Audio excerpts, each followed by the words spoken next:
하도록 하겠습니다. 네, 김태형 대표님. 네, 간략하게 부탁을 드릴게요. 예, 쭉 업체 대기업이나 중소기업 할 것 없이 쭉 발표하는 내용 중에 보면은 중소기업 근로자 한 사람 한 사람의 경쟁력이 곧 국가 경쟁력이라고 저는 생각을 합니다. 그래서 중소기업에서 장기 근속을 할 수 있는 뭔가 희망의 사다리가 필요하다. 여기 보면 아직 풀문안에서도 내일 채용 공제라는 걸 정책을 이야기하셨고 카이에서도 내일 채용 공제라는 정책을 이야기하셨는데 중소기업에도 장기간 근속을 하면은 뭔가 10년, 20년 후에 뭔가 희망이 있는 사다리를 갖다가 좀 놔주시면 좋겠다. 그게 제가 생각할 때는 내일 채용 공제라는 이런 게 중소벤처기업부도 그런 정책들이 많이 있는 걸로 알고 있어요. 노동부에도 있고 이런 거를 좀 통합을 해서 뭔가 조금씩 해주는 것보다는 정말 장기 근속자에게 장기 근속을 하면은 뭔가 10년 후에 20년 후에 뭔가 확실한 희망이 있는 그 희망의 사다리를 좀 놔주는 정책이 있었으면 좋겠다는 생각을 하고 건의를 드립니다. 감사합니다. 네. 네. 자, 먼저 손을 들어주셨으니까요. 이은경 희망제작소 소장님이시죠? 네, 안녕하십니까. 네. 이은경 희망제작소 소장입니다. 저는 대통령님이 모두에서 말씀하신 것처럼 지방과 청년의 문제 그리고 상생정책은 시혜가 아닌 투자라는 관점에서 사업을 하나 제안드리고자 합니다. 제가 제안드리고자 하는 사업은 사회적 가치 투자 대회라는 사업입니다. 여기에 모이는 청년들은 지역에서 새로운 아이디어와 방식으로 지역 문제와 충족되지 못하는 경제사회 서비스를 해결하고자 하는 청년들입니다. 그러한 도전을 자신들의 업으로 비즈니스로 풀어나가고 있는데요. 저희 희망제작소는 이들을 소셜 디자이너라고 호명하면서 이들이 지역에서 고립되지 않고 외롭지 않도록 응원하는 무대를 카카오, 국민은행 등의 기업들과 협력해서 진행해 왔습니다. 오늘 이 자리를 빌어서 제안드리고자 하는 사회적 가치 투자 대회는 일종의 소셜한 IR 대회라고 보시면 됩니다. 시민들이 함께 사회적 가치를 중심으로 직접 모의 투자를 하고 그 비율에 따라서 상금이 배분됩니다. 지난해 12월 5일 200여 명의 시민투자단과 15명의 소셜 디자이너들이 만나서 사회적 가치 투자에 감동적인 경험을 함께 했습니다.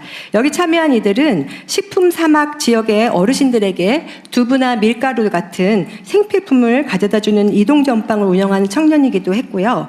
지역의 어르신들과 함께 제품을 개발하고 그분들을 전문가로 교육하는 일자리를 만드는 청년들이기도 했습니다. 이처럼 지역사회에서 꼭 필요한 서비스와 문제 해결을 자신들의 일과 업으로 도전하고 있지만 이들이 설 자리는 매우 한정되어 있습니다.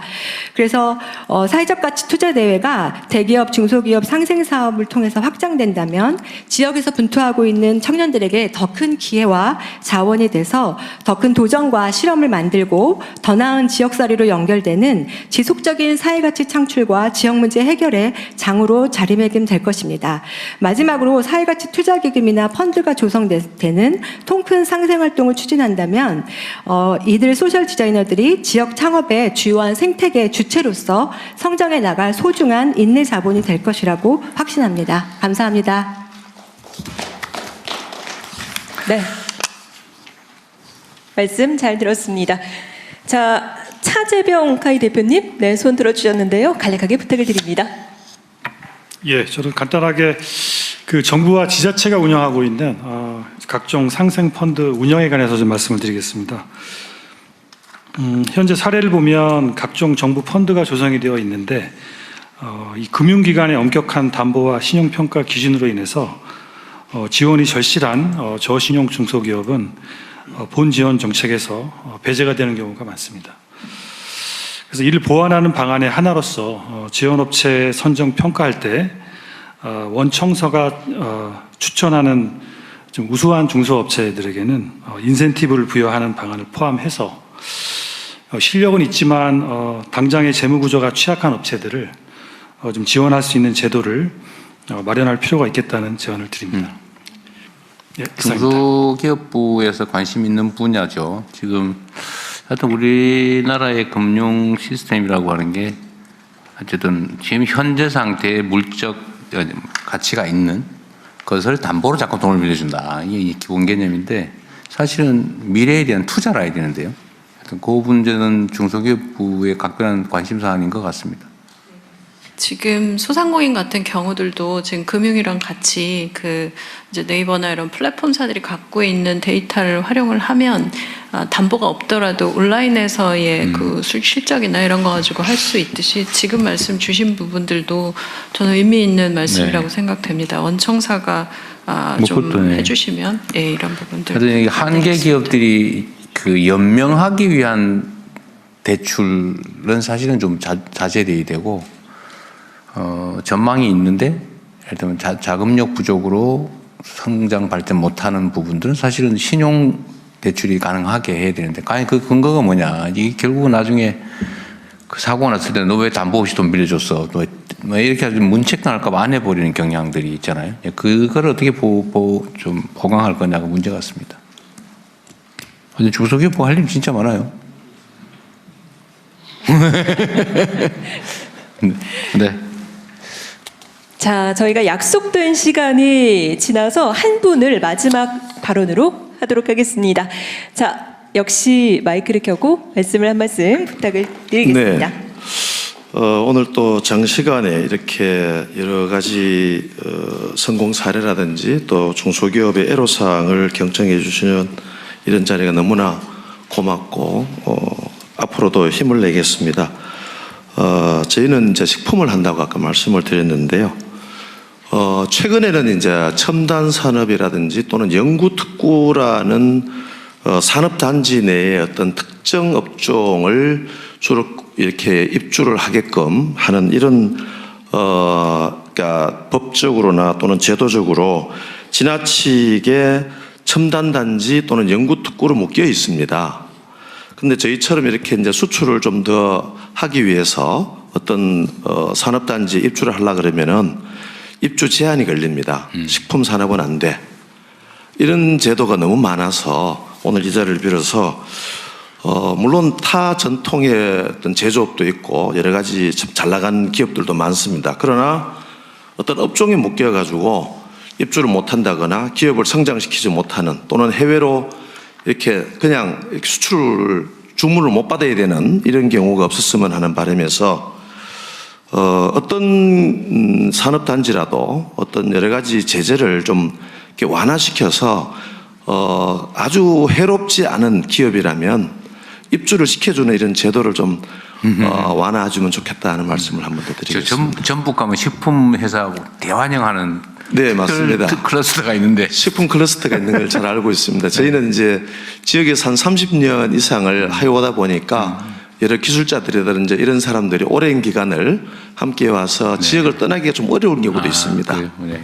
이런 제도를 좀 더 보완해 주시면 감사하겠습니다. 좀 어려운 문제죠. 네, 조재곤 영풍 대표님께서 마지막으로 말씀해 주셨습니다. 마지막이었어요? 네. 제가 그냥 정리 삼아 저도 한번 몇 가지 말씀을 좀 드려보겠습니다. 네. 그 아까 풀무원하고 거긴 두부 생산하신다고 그러셨어요? 네, 맞습니다. 두부 생산하고 있습니다. 제 개인적인 궁금증인데 그 두부는 다 수입콩으로 하죠? 아닙니다. 저희는 국산콩. 국산콩만 해요? 둘 다 하는군요. 수입콩 중에 유전자 조작 콩 있죠? 예, 있습니다. GMO? 저희 두부는 유전자 조작콩은 사용하지 않습니다. 아예 안 써요? 예, 그렇습니다. 예. 유전자 조작 콩으로 직접 먹는 식품을 제조하는 게 현재 법률상 허용되나요? 안 되나요? 모르겠어요? 안 하니까 모르시고. 그러면은 지금 이제 정부에서 GMO 표시제를 법으로 시행하잖아요. 예. 지금 전에는 형체가 남는 거냐 안 남냐라고 했는데 이제는 형체가 남지 않더라도 사용했으면 다 표시해라 이렇게 된 거죠. 예. 그게 식품 산업에 미치는, 그리고 또 식품 산업을 넘어서 사실 국내 농업에도 영향을 많이 미치지 않겠어요?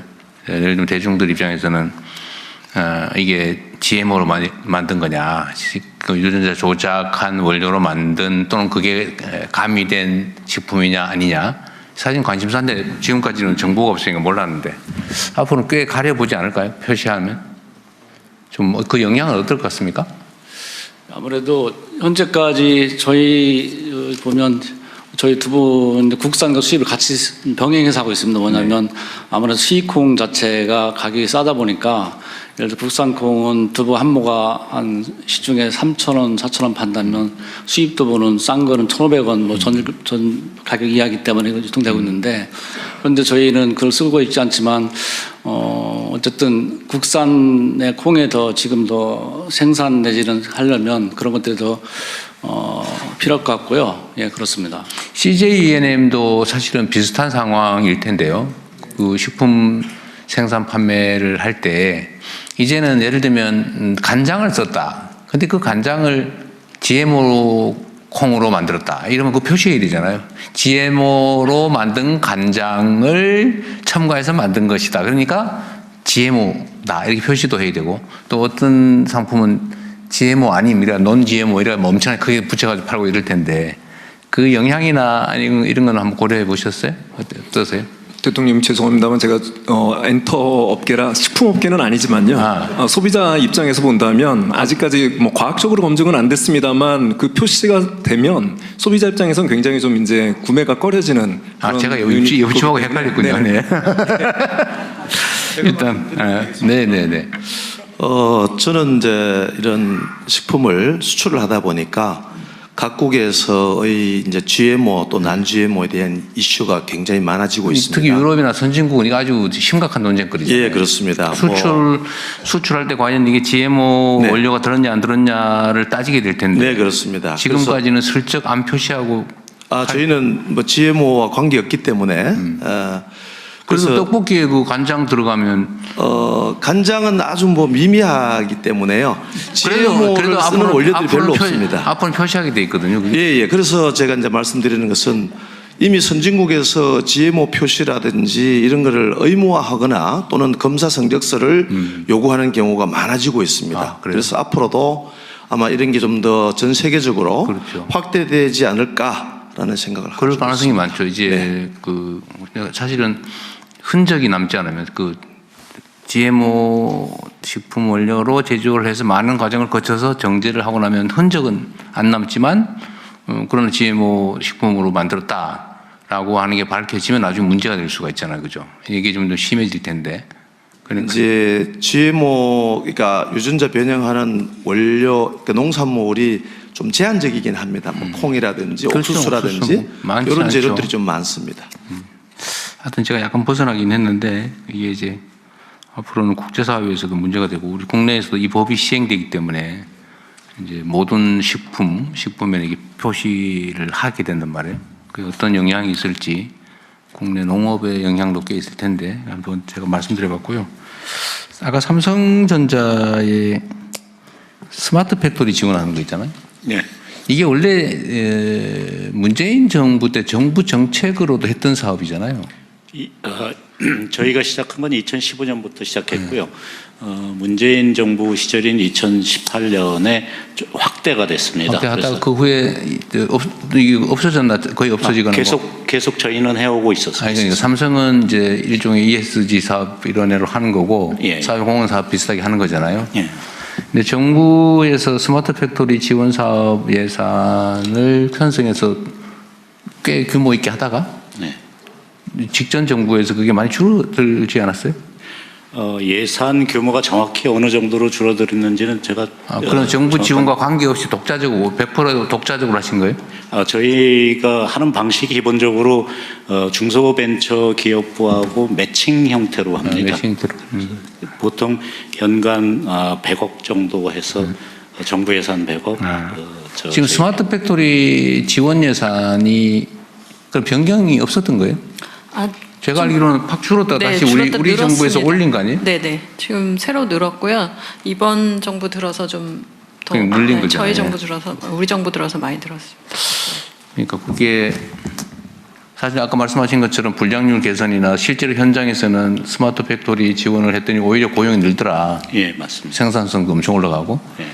그 사실 매우 효과적인 사업이고 이제 앞으로는 이제 디지털화 정도가 아니라 이제 인공지능화로 전환하면 사실은 대대적으로 전환하지 않으면 우리가 다 퇴출될 가능성도 있는데. 예, 맞습니다. 그래서 올해부터 저희도 중소벤처기업부하고 함께 이 중소 이 업체들을 대상으로 해서 그 제조 AI 네. 그 지원을 올해부터 시작하기 위해서 저희는 멘토들한테 별도로 인원을 선정해서 AI 교육을 지금 시키고 있습니다. 그래서 본격적으로 프로그램이 진행되면은 이제 중소업체들한테 이 지원하고 이식하는 그런 프로그램. 그러니까 스마트 팩토리 단계를 이제 넘어서 말씀하신 제조 AI로 인공지능화로 또 한 단계 올라가잖아요. 예, 맞습니다. 그렇게. 예, 산업부에서 지난번에 대통령님 산업부 네. 장관이 어디 경남 타운홀에 갈 때도 한번 말씀드렸는데